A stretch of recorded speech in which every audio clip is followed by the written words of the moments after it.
Is BSL universal?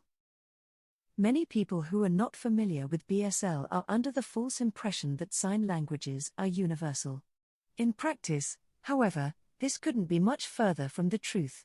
Sign languages are independent of spoken languages and follow their own paths of development. For example, English is a universal language. But there is no universal sign language. At least not yet. Another example is that even though the US and the UK share the same spoken language, the sign language used in these two regions is vastly different. British Sign Language is also different from French Sign Language or German Sign Language. So, just like any other language, sign language is also a diverse field. Variations exist from country to country.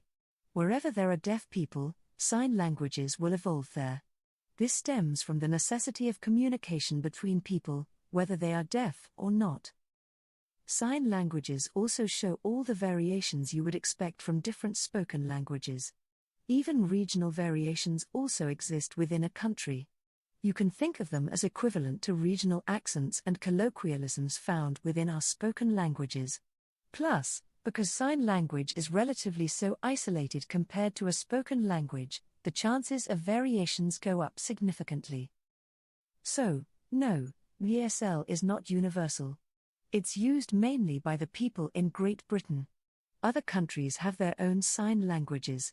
Different regional dialects in BSL.